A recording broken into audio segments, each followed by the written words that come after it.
Hola, estamos en el mundo del vino, estamos con Fabián Valdivia, afamado historiador de la ciudad de Puebla, y con Pablo García Migoya. Hola ¿Cómo Fernanda, están? ¿cómo estás? Bien. Fabián, estamos aquí en la iglesia de San Francisco. ¿Podrías platicarnos un poco acerca de su historia?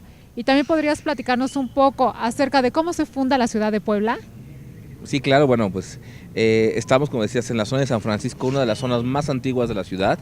La ciudad de Puebla se funda el 16 de abril de 1531 y bueno, hay varios motivos que se habla de la fundación.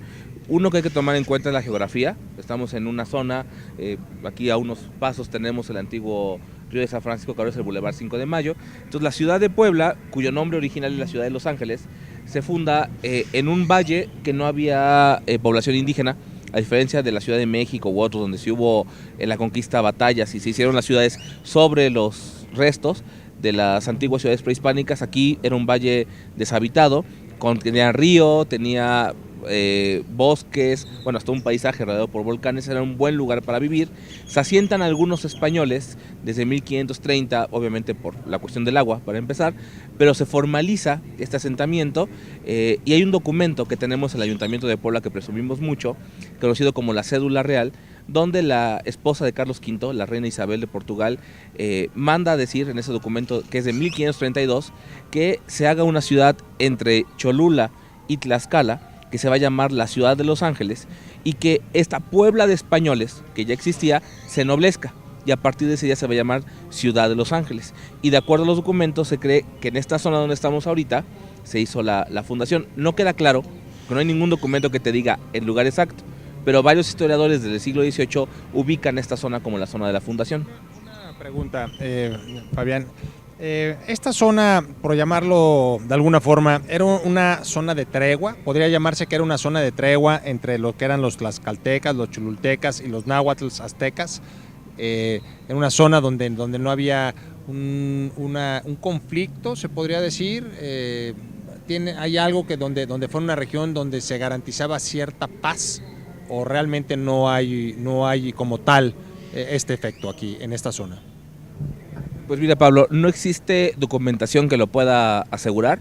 Lo extraño, de hecho, sí es que no hubiera asentamientos, pero también considerando el mundo prehispánico, que muchos asentamientos estaban a las faldas de volcanes o de montañas, y aquí estamos, de hecho, casi a las faldas de lo que es de Popocatépetl por un lado, y por otro lado lo que sería actualmente el Cerro de Loreto y Guadalupe. O sea, es extraño que no hubiera asentamientos en el momento en que llegan los españoles. Entonces, no existe un documento que, como tal, que diga esta zona era esto de más. De hecho, el valle se le empieza a nombrar también en fuentes antiguas Coetlascuapan, o sea, el lugar donde las víboras cambian o mudan de piel. O sea, digamos, si la gente veía en los periodos de que las víboras cambian de su piel y la dejan, y es una zona que además está cerca, les repito, de una pequeña montaña, pues es lógico que hubiera ese tipo de animales y que aquí pasara ese proceso natural. Entonces, ese es un nombre en lengua náhuatl del valle, pero bueno, desde el asentamiento, que es una cosa muy interesante, se le llama Ciudad de Los Ángeles, y eso es un privilegio. No cualquier asentamiento es de origen ciudad, y nosotros sí lo somos. Y por ejemplo, el nombre Puebla. Puebla es la palabra antigua para denominar a un poblado. O sea, lo que llamaríamos ahora un pueblo, una villa, que tiene diferentes denominaciones. Una puebla es definir como ahí hay gente viviendo, por decirlo de alguna forma. Y por eso la reina dice, hay una Puebla de españoles, y con el fin de que se ennoblezca, se va a empezar a denominar Ciudad de Los Ángeles. Y además la reina en ese documento, que repito, tenemos en el archivo histórico del ayuntamiento, dice que durante 30 años no se van a pagar impuestos a aquellos que vengan a vivir. Es una forma de empezar a poblar, además, estos territorios que eran extensos y que la población que venía de España pues tampoco daba para poder empezar a crear toda este virreinato. Pablo, también quería preguntarte, ¿por qué la gente empieza a sembrar en Atlisco algunos viñedos?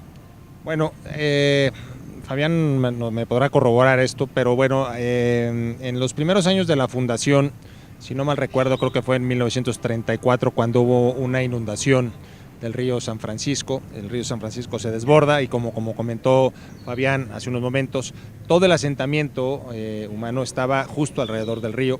Entonces, bueno, pues hay una digamos que hay una afectación en los bienes de estos primeros pobladores y ellos piden al virrey que les diese una compensación de esa pérdida, y el virrey opta por darles tierras en Atlisco, a 20 kilómetros de este sitio, el Val de Cristo, el Valle de Cristo, que eran unas sierras muy productivas hasta la fecha, y que pudieran sembrar vinos. ¿Por qué el viñedo? Porque bueno, porque era un sembradío que generaba dividendos de una manera importante, porque el vino era algo muy utilizado, de una costumbre muy arraigada entre la población española, y que además era necesaria. Hay que recordar que en esas épocas, bueno, pues muchas veces era mucho más sano beber vino que beber agua por el tema de la contaminación. Entonces el vino era muy socorrido y por lo tanto pues altamente comercializable. ¿Y hay alguna diferencia con las tierras de Atlisco a las tierras de aquí de Puebla? Bueno, sí la hay. Bueno, de hecho Atlisco está, bueno, pues a una altura mucho menor.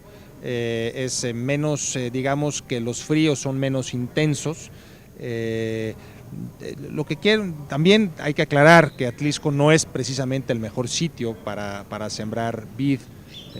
Hay otros mejores sitios, pero en esa época, por la cercanía con la capital, Puebla tuvo varios sitios. Fue Huejotzingo, Atlisco y Tehuacán posteriormente, donde se produjo vino. Tehuacán, de hecho, sobre el 1570 fue un gran productor de vino para surtir, en este caso, a lo que era la Ciudad de México. Y vuelvo a repetir, más que fueran o por el tema de lugares perfectos, específicamente en la zona de Puebla, era por la cercanía que existía con el DF. Por supuesto que también hubo en Querétaro, en San Luis Potosí, todas estas regiones que eran incluso más propicias para sembrar vino, también lo hubo, y también ellos, por la cercanía, surtían a la Ciudad de México. Pero bueno, específicamente a tu pregunta es, sí se sembró, sí se les dio ese privilegio de sembrar vino, y la cercanía ayudó muchísimo a que bueno, pues se convirtiera en un comercio habitual y bueno, pues que generara dividendos importantes para la zona.